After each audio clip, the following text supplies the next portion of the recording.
Let us pray in the name of the Father, and of the Son, and of the Holy Spirit. Amen. O Jesus, through the Immaculate Heart of Mary, I offer you my prayers, works, joys, and sufferings on this day for all the intentions of your Sacred Heart, in union with the holy sacrifice of the Mass throughout the world, in reparation for my sins, for the intentions of all my relatives and friends, and in particular for the intentions of the Holy Father. Amen. Let us pray for the intentions of the Holy Father for the month of July, for the pastoral care of the sick. We pray that the sacrament of the anointing of the sick confer to those who receive it and their loved ones the power of the Lord, and become evermore a visible sign of compassion and hope for all. Our Father, who art in heaven, hallowed be thy name. Thy kingdom come, thy will be done, on earth as it is in heaven.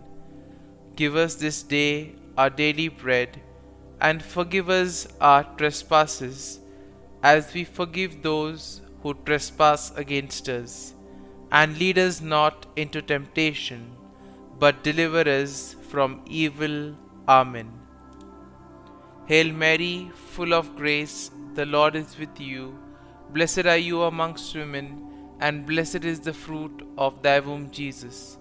Holy Mary, Mother of God, pray for us sinners, now and at the hour of our death. Amen. Glory be to the Father, and to the Son, and to the Holy Spirit, as it was in the beginning, is now, and ever shall be, world without end. Amen. My dear friends, the Word of God welcomes us this morning. And as we begin this day, let us begin by spending time with the Lord. As we have decided to welcome this day in the presence of the Lord, let us begin by thanking Him for all that He has done for us, all the blessings that He has bestowed on us, and most importantly, for all the graces, for all the favors that He has given us right from our birth till now. On many occasions, we see that because we are caught up with so many other activities, because of our busy schedule, we don't pay attention to these small details that are there in our lives. Very often, these graces, these blessings, which are so important in our lives, are kept aside. And therefore today, as we begin today's morning prayer, we ask the Lord to give us the grace so that we may be able to appreciate the good things that He has done for us. And therefore, it is appropriate that we begin today's prayer by thanking the Lord for all that He has done for us. First and foremost, we thank the Lord for the gift of life, for giving us talents, abilities, and various opportunities in our lives. We also thank the Lord for the gift of our family members, friends, relatives, near and dear ones, and all those who play a very important role in our lives. Now we see that there are so many people who have been instrumental in our lives in so many ways. These people have dedicated their time and effort, and thus they have shaped and helped us become who we are. And therefore we thank the Lord for their presence in our lives, and we also ask the Lord to bless them so that they may be able to have the fullness of life. We also thank the Lord for the gift of this day, yet another day that we have been given to make good use of our talents, of our abilities, and more importantly, to make a difference not only in our lives, but also in the lives of those around us. We also thank the Lord for the various opportunities that He has given us. Opportunities to put our talents, to put our abilities to use. And at the same time, opportunities to help others make a difference in their lives. Lord, we also want to thank You for all the experiences that You have given us. Some of these experiences may be really good.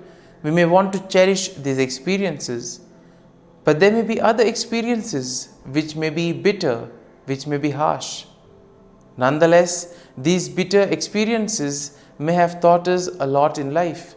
These are the experiences that have made us stronger.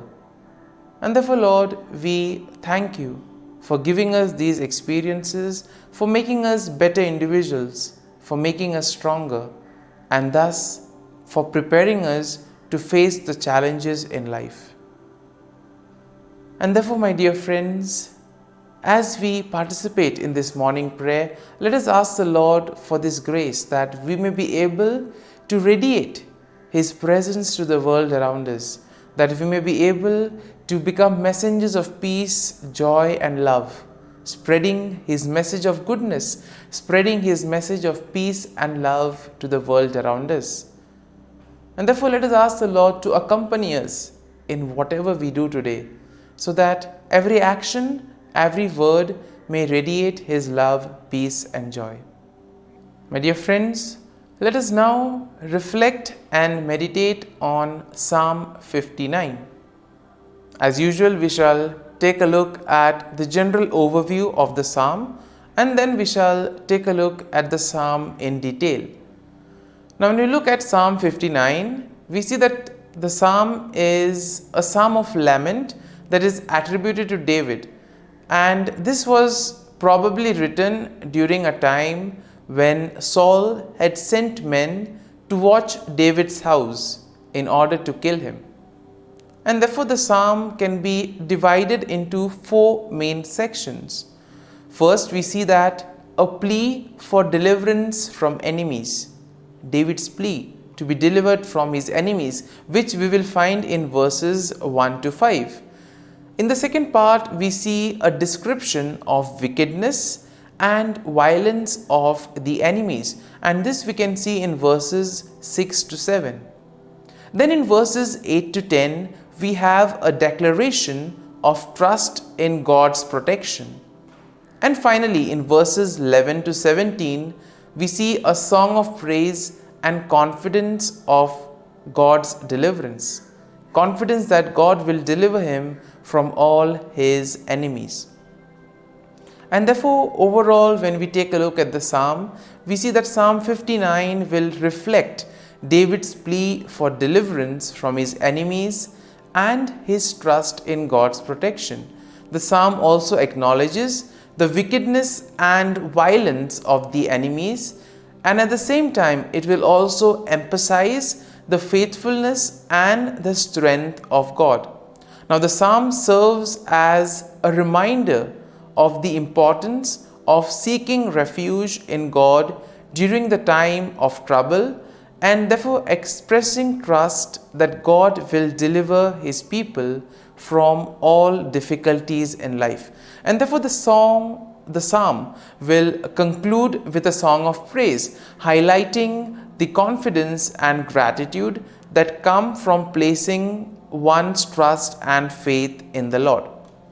Now, when you take a look at the psalm in detail, we see that in the first section of the psalm, David pleads for deliverance from his enemies, and therefore he implores God to deliver him from those who seek his life. Here we see that David will use vivid imagery in order to describe the intensity of the threat that he faces. Now, David will portray his enemies as fierce dogs who howl and prowl around the city. As we have already seen that The background of this psalm is how Saul sends his men in order to watch over David. And therefore, probably here we can see that the fear or the anger, the grief, the sorrow that is probably there in David. And this is what prevents him in order to live a fulfilled life, because he's already been watched, he's always being surrounded. And therefore, he uses very strong language, crude language, in other words, giving examples like fierce dogs who are ready to attack him at any time. And at the same time, we see that David will also express his innocence and his trust in God's protection. And in this way, he also pleads to God for God's intervention. Now, when we look at today's world, we also see that it's not very easy in order to practice one's own beliefs, etc. And there may be various factors for this. Sometimes we ourselves could feel as if we are being watched, as if we are being tormented by others. And in those moments, we can have confidence in the Lord that just as David was able to face and put his trust in the Lord, he was able to face his enemies, and thus he was fully confident that the Lord would be there, guide him and protect him. This is the level of confidence, this is the level of trust that all of us are called to have. Now, in the second section of the psalm, we see that David describes the wickedness and violence of his enemies. Now, David portrays them as arrogant and insolent, speaking lies and cursing with their mouths. And therefore, David laments that their deceitful and malicious actions are in a way emphasizing their own violent nature. And David also says that the actions of the wicked are in a way demonstrating their lack of fear or regard for God. And therefore, these are the people who basically feel that they are their own masters, that they don't require anybody else. They don't fear the Lord. And therefore, we see that David, in a way, describes their wickedness, describes their malicious intent. Now, moving on to the third section of the psalm, we see that David declares his trust in God's protection. He affirms that God is his strength and his fortress, that God is a refuge in times of trouble. And it is here we see that David expresses his confidence that God will go before him and he will comfort himself. God will comfort David by confronting his enemies. And it is here we see that David acknowledges that God is his defense and that God's steadfast love will meet him in the morning. So much faith and trust David has in the Lord. And in the final section, we see that David offers a song of praise and confidence in God's deliverance. David expresses his faith in God's power, and he also declares that he will sing of God's strength and mercy. In other words, David says that he will praise the Lord for all that the Lord has done for him. Now, David acknowledges that God is his refuge and his stronghold, and he praises God for his faithfulness and deliverance. He affirms that he will trust in God and he will give thanks to him. And therefore, my dear friends, as we reflect on this psalm, we see that we can also apply it to our daily life situations. When we too are overwhelmed, when there is a lot of fear, when we are filled with grief, when we feel that we are being watched over, let this psalm help us. Let this psalm console us. Let this psalm help us to place our faith and trust in the Lord, especially during those difficult moments. And therefore, my dear friends, as we have reflected and meditated on this psalm, let us now close our eyes at this morning hour and let us thank the Lord. Let us praise the Lord. Let us glorify the Lord. Loving Father, you have given us this time in the morning. You have been gracious to us. You have given us your Son, our Lord Jesus Christ, who has cleansed us from our sin. He has taken away all our sins and He has given us a new life. Lord, we thank You for giving us the Holy Spirit. And therefore, Lord, we ask You to bless us and protect us at every step of the way. Be our guiding force. Be there to always show us the way. And for all this, Lord, we thank You, we praise You, and we glorify You. You have protected us and You have guarded us through the night. You have given us this time to spend with You. You have woken us up this morning and You have given us good health of mind and body. And for all this, Lord, for Your love, for Your mercy, for Your generosity, we thank You and we praise You, O Lord. You are a merciful God. You have blessed us in so many ways. As we reflect on our blessings, as we reflect on all the good things that have happened to us, as we reflect on our experiences, Lord, we want to thank You. We want to praise You for making us better individuals. And now, my dear friends, let us spend a few moments in silence and let us reflect on the psalm. Let us see what touched us. Could be a word, could be a phrase, or could be a sentence or a thought. Remain with that and allow the psalm to take root in you, so that ultimately your words, your actions will radiate the love, peace, and joy of Christ to the world around.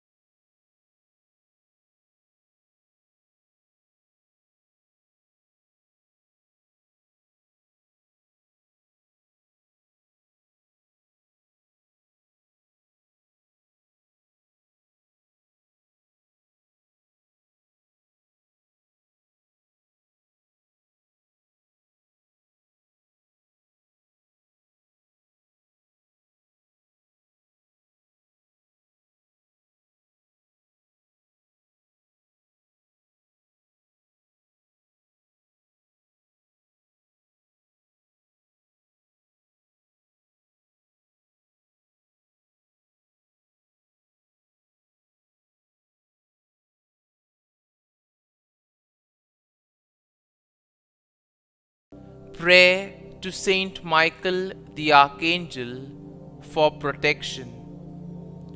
Saint Michael the Archangel, defend us in battle. Be our defense against the wickedness and snares of the devil. May God rebuke him, we humbly pray. And do Thou, O Prince of the heavenly hosts, by the power of God, thrust into hell Satan and all the evil spirits who prowl about the world, seeking the ruin of souls. Amen. Act of Adoration. O Sacrament most holy, O Sacrament divine, all praise and all thanksgiving be every moment Thine. Saint Gertrude Prayer for souls in purgatory.